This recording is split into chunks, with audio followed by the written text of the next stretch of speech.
बिस्मिल्लाहिर्रहमानिर्रहीम अल्हम्दुलिल्लाहि रब्बिल आलमीन वस्सलातु वस्सलामु अला सय्यिदिल अंबियाइ वल मुरसलीन मुहम्मदिन व आलिहि व सहबिहि अजमईन अम्मा बअदु फ़अऊज़ु बिल्लाहि मिनश शैतानिर रजीम बिस्मिल्लाहिर्रहमानिर्रहीम या अय्युहल्लज़ीना आमनू इन जाअकुम फ़ासिक़ुम बिनबइन फ़तबय्यनु अन तुसीबू क़ौमन बिजहालह फ़तुस्बिहू अला मा फ़अलतुम नादिमीन सदक़ल्लाहुल अज़ीम।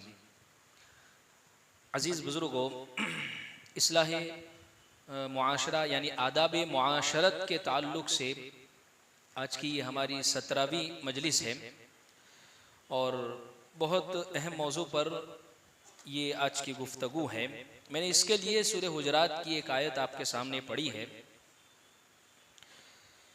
इस आयत में अल्लाह रब्बुल इज़्ज़त ने ये बात इरशाद फरमाई है कि ए ईमान वालों, अगर कोई गुनहगार तुम्हारे पास कोई खबर लेकर आए तो तुम ज़रा होशियारी से काम लो। यानी हर शख्स की हर बात पर एतमाद भरोसा करके कार्रवाई शुरू न कर लो। होशियारी से काम लेने का मतलब यह है कि उसकी तहकीक करो कि क्या ये खबर वाकई सच्ची है या नहीं है। अगर तुम ऐसा नहीं करोगे तो हो सकता है नादानी में कुछ लोगों को तुम नुकसान पहुंचा दो और बाद में तुम्हें अपने किए कराए के ऊपर नदामत हो, शर्मिंदगी हो और अफसोस होने लग जावे। खुलासा इस आयत का ये है, हर खबर हर बात की तहकीक ज़रूरी है। हर सुनी सुनाई बात पर भरोसा और यकीन नहीं करना चाहिए। ये तो मैंने आयत का तर्जमा आपके सामने जिक्र किया है। इस आयत में अल्लाह ने मुसलमानों को ये हिदायत दी है कि हर सुनी सुनाई बात पर भरोसा करके कार्रवाई शुरू न कर देवे। इस आयत का शान नुज़ूल ज़रा गौर करें। यानी कुरान में बहुत सारे मकाम ऐसे हैं कि वो आयत नाजिल होने का कोई खास सबब बना है। ये वाक़या पेश आया, उस वाक़ये के पीछे कुरान की आयत नाजिल हुई है, उसको कहते हैं शाने नुज़ूल। यानी आयत के नाजिल होने का मकसद ये बना। इस आयत के नाजिल होने का मकसद ज़रा समझे। रिवायतों से मालूम होता है कि अरब में एक कबीला है, कबीला बनुल मुस्तलिक। इस कबीले के सरदार हारिस बिन ज़िरार थे, जिनकी बेटी जुवेरिया बिनत हारिस रज़ी अल्लाह अन्हा उम्महातुल मोमिनीन में से हैं। ये प्यारे आका सल्लल्लाहु अलैहि वसल्लम के निकाह में थी। तो हज़रत जुवेरिया रज़ी अल्लाह अन्हा के वालिद हज़रत हारिस खुद अपना वाक़या बयान करते हैं कि हुज़ूर की खिदमत में हाजिर हुआ, आपने मुझे इस्लाम की दावत दी, ज़कात अदा करने का हुक्म दिया। असल में आखिरी ज़माने के अंदर हुआ ये कि बहुत सारे वफूद काफ़िले हुज़ूर के पास आ रहे थे। तो अल्लाह के नबी सल्लल्लाहु अलैहि वसल्लम उन काफ़िलों में से किसी एक को अमीर बना देते कि इस्लाम का कोई भी मसला हो आपके यहाँ पेश आवे तो आप हमसे राब्ता करिएगा, आप हमसे पूछ लीजिएगा। खैर, इनको अल्लाह के नबी सल्लल्लाहु अलैहि वसल्लम ने अमीर बना दिया और ज़कात की जिम्मेदारी इनको सौंप दी गई। इन्होंने इस्लाम कबूल किया और ज़कात अदा करने का इकरार किया। मैं अपनी कौम में जाऊँगा, इस्लाम की दावत भी दूँगा और ज़कात भी अदा करूँगा जो लोग मेरी बात मान लेंगे। लिहाजा मैं ज़कात की रकम फ़ुला वक्त जमा कर दूँगा। प्यारे आका, आप अपनी तरफ से एक कासिद को भेज दीजिए, मैं उसके हवाले वो ज़कात की रकम कर दूँगा। जब हस्बे वादा जब हज़रत हारिस ने ज़कात की रकम जमा कर ली और वो महीना वो तारीख आई जिसमें कासिद को मदीना से इनके यहाँ पर भेजना था, तो हुजूर का कोई कासिद नहीं पहुँचा। तो हज़रत हारिस को ये ख़तरा पैदा हुआ कि शायद हुजूर अक़दस सल्लल्लाहु अलैहि वसल्लम हमसे किसी बात पर नाराज़ तो नहीं हो गए, वरना ये तो मुमकिन नहीं था कि आपने वादा किया हो और आप भेजे नहीं। लिहाजा हज़रत हारिस ने इस ख़तरे का जिक्र इस्लाम कबूल करने वाले सरदारों के सामने पेश किया और इरादा किया कि ये सब हुजूर की खिदमत में हाजिर हो। बाज़ रिवायतों में आता है कि कबीला बनु मुस्तलिक के लोगों ने ये मालूम था कि फ़ुला तारीख को कासिद आने वाला है, लिहाजा उसकी ताज़ीम के लिए, भाई हुजूर की तरफ से कोई नुमाइंदा यानी हुजूर का एक डेलीगेट आने वाला है वहाँ से, तो उनके इकराम के लिए, उनके वेलकम के लिए वो बाहर निकले बस्ती से। अच्छा, दूसरी तरफ यहाँ क्या हो रहा है, मदीना से हुजूर ने कासिद तो भेज दिया है हजरत वलीद बिन उकबा रजी अल्लाह अन्हु को कि आप जाएं और ज़कात वसूल करके ले आए। वलीद बिन उकबा को रास्ते में ये ख्याल आया कि इस कबीले वालों से मेरी पुरानी दुश्मनी है, कहीं ऐसा ना हो कि ये लोग मुझे कत्ल कर डाले। खैर चले, लेकिन जब करीब पहुंचे तो देखा कि बस्ती वाले तो बस्ती में है नहीं और ये तो बस्ती के बाहर निकल आए। तो वलीद बिन उकबा को अब ये यकीन हो गया कि शायद ये लोग पुरानी दुश्मनी की वजह से हमला नहीं कर देवे और कत्ल नहीं कर देवे, और ये रास्ते से वापस आ गए और हुजूर से जाकर कहा कि इन लोगों ने ज़कात देने से इनकार कर दिया और मेरे कत्ल का इरादा किया इन लोगों ने, इसलिए मैं वापस चला आया हूँ। ये बात सुनकर हुजूर को बड़ा गुस्सा आया। आपने एक लश्कर हजरत खालिद बिन वलीद रजी अल्लाह अन्हु की सुपुर्दगी में यहाँ से रवाना किया कि हारिस और उनके साथियों के पास आप पहुंचे। यहाँ से हजरत हारिस और इनके साथी भी हुजूर के पास ही आ रहे हैं। रास्ते में इन दोनों की मुलाकात हो गई। जब आमना सामना हुआ तो हजरत हारिस ने पूछा कि आप लोग हमारे ऊपर क्यों चढ़ाई करने आए हैं? इसलिए कि हुजूर से हमारी बात तो ये तय हो गई थी कि तुम में से कोई शख्स ज़कात वसूल करने के लिए आएगा तो हम उसको ज़कात सुपुर्द कर देंगे। लश्कर वालों ने जवाब दिया कि आया तो था आदमी ज़कात वसूल करने के लिए, लेकिन आप लोगों ने उस पर इकट्ठा होकर हमला करने का इरादा कर लिया। बनु मुस्तलक के लोगों ने जवाब दिया, हमारे पास कोई आदमी नहीं आया और ये लश्कर कोई हमला करने के लिए हम नहीं निकले, हम तो हुजूर से मुलाकात करने के लिए जा रहे हैं। खैर पूरी बात साफ हुई, वाज़े हुई। हज़रत खालिद बिन वलीद रज़ी अल्लाह अन्हु वापस मदीना आते हैं हुजूर के पास और जो गलत फहमी हुई थी उस वाक़ये को पूरा हुजूर को सुनाया। उस मौके के ऊपर ये कुरान की आयत नाजिल होती है। अब देखिए इस आयत में अल्लाह ने ये फरमा दिया कि ईमान वालों, जब तुम्हारे पास कोई गैर जिम्मेदार आदमी कोई खबर लेकर आवे तो उसकी तहकीक कर लो। तहकीक के बगैर उस खबर की बुनियाद पर कोई भी कार्रवाई ना करो। अब इस वाक़ये में सारी गलत फहमी जो पैदा हुई है उसकी वजह यह हो सकती है कि हजरत वलीद बिन उकबा को किसी ने आकर बता दिया हो कि वो तो बाहर नहीं, जैसे नहीं होती एक बात कि कोई आदमी बात कुछ कह रहा है, ये कुछ समझ रहा है और आगे कुछ नकल कर रहा है। तो वलीद बिन उकबा, अरे आप आ गए हैं, वो तो आपके बाहर निकल आए हैं, चलो चलो मैं जाता हूँ। ऐसी कोई बात वलीद बिन उकबा के वो बाहर निकल आए हैं, क्या इरादा है, लड़ने का है, क्या करेंगे? तो उनके जहन में ये बात कि मुझे मार डालेंगे, यानी मार डालेंगे इसका मतलब ज़कात भी तो नहीं देंगे फिर। तो ये बात जाकर अपने दिल से इन्होंने हुजूर के सामने ये पेश कर ली। इस पर कुरान की आयत नाजिल हुई कि मुसलमानों को हिदायत है, जो कोई बात सुने यकीन न करे जब तक तहकीक न कर लेवे।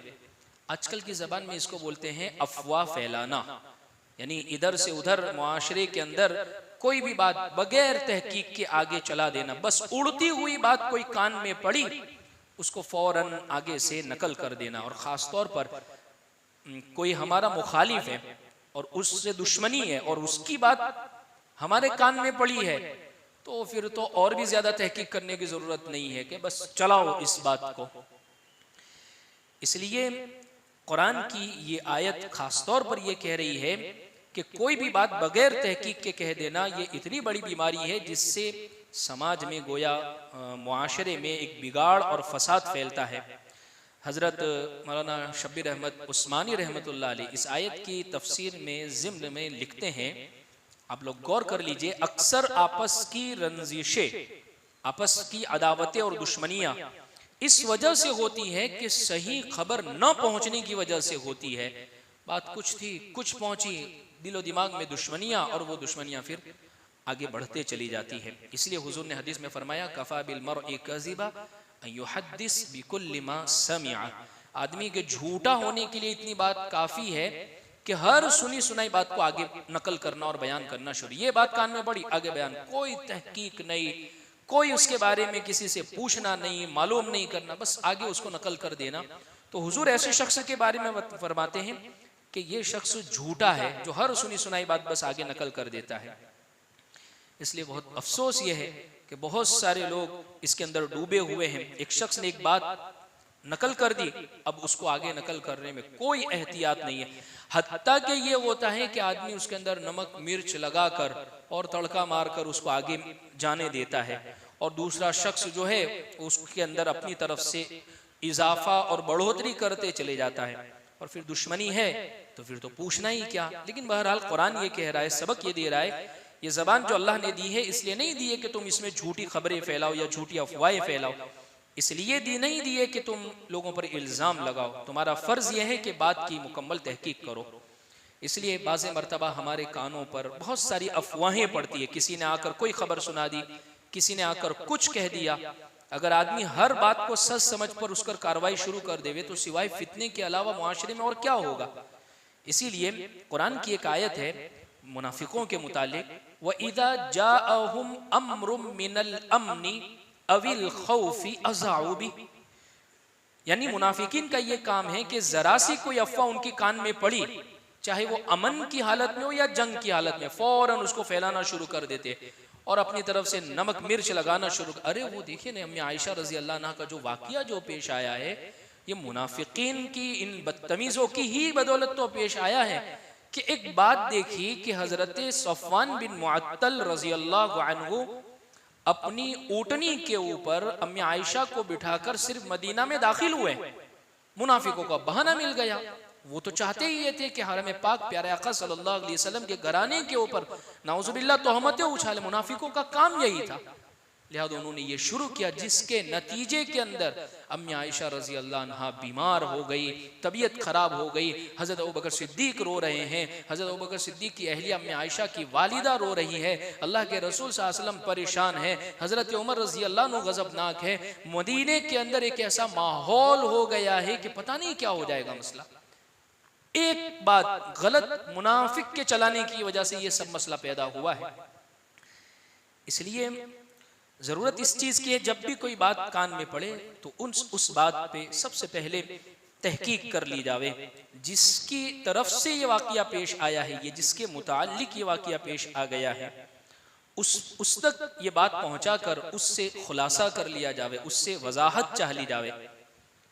इसलिए कि आजकल के हालात ऐसे हैं कि लोग एक दूसरे की बात तक दूसरे में पहुंचाने में जरा भी एहतियात से काम नहीं लेते। बात कहाँ से कहाँ चलती है। अभी मैंने मुस्तकिल एक क्लिप इस पर रिकॉर्ड करवाया था, ये जो समाज में जो निकाह हो रहे थे कि भाई डबल निकाह, कि एक मरतबा मंगनी में निकाह करेंगे बंद कमरे में और फिर दूसरी मरतबा खुल के निकाह करेंगे। तो मैंने इस पर मुस्तकिल तौर पर कहा कि निकाह एक ही मरतबा हो, दूसरी मरतबा का जो निकाह है वो लग़्व है। फतवा में भी ये बात लिखी है। अच्छा, मैंने हर मजलिस में ये बात कही है, लेकिन ताज्जुब यह है कि जिसकी मैं सख्त मुखालिफत कर रहा हूँ मेरे ही हवाले से ये बात नकल होना शुरू हो गई कि मुफ्ती साहब तो कहते हैं कि जायज़ है 2-2 मरतबा निकाह पढ़ना। मैं हर मजलिस में उसकी मुखालिफत, और मैं पसंद ही नहीं करता हूँ इस चीज़ को, शरीयत इसको नहीं चाह रही है। और क्योंकि बात कहाँ से कैसे चलती है, और तीसरा चौथा पांचवा उसमें जब मुलव्वस होता है तो वो बात के अंदर नपी तुली नहीं रहती है, उसका एहतियात खत्म हो जाता है। इसलिए नकल करने में भी एहतियात नहीं रहता है। जैसे नहीं कहते हैं कोई शख्स किसी कोई बात कहता है कि ज़रा इसमें 2-4 दिन गौर कर लेना, तो सामने वाला कहता है कि नहीं मुझे 4-5 दिन इसमें गौर करने को कहा है। तीसरा आदमी कहता है 5-10 दिन तो कहीं नहीं गए। छठा आदमी कहता है 10-15 दिन, क्योंकि 10 की तो बात आई है। पहले वाले ने 3-4 दिन कहा था, होते होते महीने तक बात पहुंच जाती है। तो ये अल्फाज का एहतियात न कर। हमारे मुहद्दिसीन को अल्लाह जज़ाए खैर अता फरमावे। हदीस में, यानी हम हदीस की किताबें जो पढ़ते हैं, बुखारी पढ़ी है, मुस्लिम, तो जब हदीस की रिवायत हम पढ़ते हैं तो जिसे पढ़ते हैं क़ाल हद्दसना हद्दसना हद्दसना, यानी हद्दसना का मतलब यही होता है कि उन्होंने हमें ये बयान किया। लेकिन एक मुहद्दिसीन का बड़ा अजीब हाल था कि वो जब बयान करते तो अक्सर रिवायत में कहते क़ाल हद्दसना, और एक जगह पर कहते हैं सना रसूलुल्लाह, इस तरीके पर। तो उनके शागिर्द ने पूछा, भाई सना का मतलब तो कुछ भी नहीं होता है, असल तो हद्दसना का मतलब है, आप ऐसा क्यों कहते? तो वो कहते हैं कि दरअसल मेरे उस्ताद ने, मुझे यकीन है कि हद्दसना ही कहा होगा, लेकिन जिस वक्त मैंने सुना तो मेरी कान में इतने ही अल्फाज पड़े सना, जिसकी वजह से जितना मैंने सुना उतना ही मैं आगे नकल करता हूं। इतना एहतियात था। लेकिन हमारा हदीस के बारे में क्या हाल हो गया है आजकल। यानी दूसरी बातें तो ठीक, हदीस जिसके बारे में हुजूर ने ये इरशाद फरमाया कि जो शख्स किसी ऐसी बात को मेरी तरफ मंसूब करे जो मैंने नहीं बयान की है, फल्यतबव्वा मक़अदहु मिनन नार, वो अपनी सीट जहन्नम में बुक कर लेवे। हुजूर ये फरमा रहे हैं, लेकिन हम धड़ल्ले से बयान कर देते जिसने सबसे पहले रमजान की खुशखबरी दी वो जन्नत में दाखिल होगा। अरे कौन सी हदीस है ये। आजकल एक हदीस और एक बात बड़ी चली है ये इंस्टाग्राम पर और इसी तरीके से सोशल प्लेटफॉर्म के ऊपर। एक साहब जिन्होंने बड़ा जबरदस्त बवंडर मारा है। उलमा मर नहीं गए हैं, उलमा मौजूद है। उलमा से मसाइल राब्ते किए कायम किए जावे, उलमा से मसाइल पूछे जावे। और वो भाई वीडियो के अंदर कह रहे हैं आज तक वितर की नमाज हम गलत पढ़ते चले आ रहे हैं। इब्तिदाई क्लिप की यहीं से हो रही है कि आज तक वितर की नमाज हम गलत पढ़ते चले आ रहे हैं। बात दरअसल ये है हदीस के मतलब को भाई आपने नहीं समझा है तो इसमें आपकी गलती है, उलमा की गलती नहीं है। बात दरअसल ये है कि हुजूर ने ये हदीस में फरमाया है कि वितर और मगरिब की नमाज में फर्क होना चाहिए, तो फर्क है ना। मगरिब की नमाज में तीसरी रकात के अंदर सूरह फातिहा के बाद हम सूरत नहीं मिलाते हैं, वितर में मिलाते हैं। मगरिब की नमाज के अंदर दुआए कुनूत नहीं पढ़ते, वितर में पढ़ते हैं। तो यही तो फर्क है। लेकिन उन भाई ने अपना कोई मतलब, बहुत अच्छी किसी ने क्लिप रिकॉर्ड करवाई है, उन्होंने कहा कि नई जो गाड़ी होती है तो वो हॉर्न ज्यादा मारती है। तो वो भाई का भी मसला ऐसा ही था। तो खैर बतलाने का मकसद ये कि हदीस के बारे में कुछ भी नकल कर दी जावे बात, इसमें बहुत एहतियात की जरूरत है। तो खैर इस मामले में हमारा हाल यही होना चाहिए, कोई भी बात हो हम उसकी तहकीक जरूर कर ले। और ख़ास तौर पर देखिए जिनसे हमारा रब्त है, जिनसे हमारा ताल्लुक है, हमारे रिश्तेदार है, हमारे दोस्त अहबाब है, या इसी तरीके से जिनका हमसे एक ताल्लुक है, उनके ताल्लुक से कोई बात मिले तो उसको क्लियर कर लेवे, उससे मिलकर। ऐसा नहीं कि बदगुमानी अपने दिल के अंदर पाल लेवे। एक वाकया सुनाकर बात को मुकम्मल करूं। जब हजरत हफ्सा रजी अल्लाह अन्हा, हजरत उमर रजी अल्लाह अन्हु की बेटी, इनके शौहर का इंतकाल हो गया, वो बेवा हो गई, तो इन्होंने हजरत उस्मान गनी रजी अल्लाह अन्हु की खिदमत में ये बात पेश की कि आप मेरी बेटी से निकाह कर लीजिए। हजरत उस्मान गनी रजी अल्लाह ने फरमाया कि अभी मेरा इरादा नहीं है। उसके बाद इन्होंने हजरत अबू बकर सिद्दीक रजी अल्लाह अन्हु से कहा कि आप मेरी बेटी से निकाह कर लीजिए। इससे एक बात ये भी समझ में आती है इस वाक़ये से कि लड़की वालों की तरफ से भी रिश्ता भेजा जा सकता है अगर अच्छा रिश्ता है तो। ये एक गलत बात बैठ गई है कि रिश्ता लड़के ही भेजेंगे। हजरत उमर खुद अपनी बेटी का रिश्ता लेकर हजरत अबू बकर सिद्दीक के बाद, अच्छा हजरत अबू बकर सिद्दीक ने न साफ मना किया न साफ यूं कहा कि मैं निकाह करूंगा, खामोश रहे। हजरत उमर रजी अल्लाह अन्हु फरमाते हैं कि मुझे हजरत उस्मान गनी रजी अल्लाह अन्हु ने इनकार किया, उनकी बात से ज्यादा ताज्जुब मुझे हजरत अबू बकर सिद्दीक पर हुआ है कि भाई साफ या तो मना कर देते, निकाह नहीं करना था तो, या खुलकर मुझे बता देते कि मैं करने का इरादा है। खैर वक्त गुजरा, अल्लाह के नबी सल्लल्लाहु अलैहि वसल्लम का पैगाम आया हजरत हफ्सा रजी अल्लाह अन्हा के लिए, और हजरत हफ्सा रजी अल्लाह अन्हा से हुजूर का फिर निकाह हो गया। उसके बाद हजरत उमर रजी अल्लाह अन्हु से हजरत अबू बकर सिद्दीक रजी अल्लाह अन्हु मिले और फरमाया कि उमर जानते हो उस वक्त मैंने खुलकर मना क्यों नहीं किया था और खुलकर मैंने हाँ क्यों नहीं कहा था।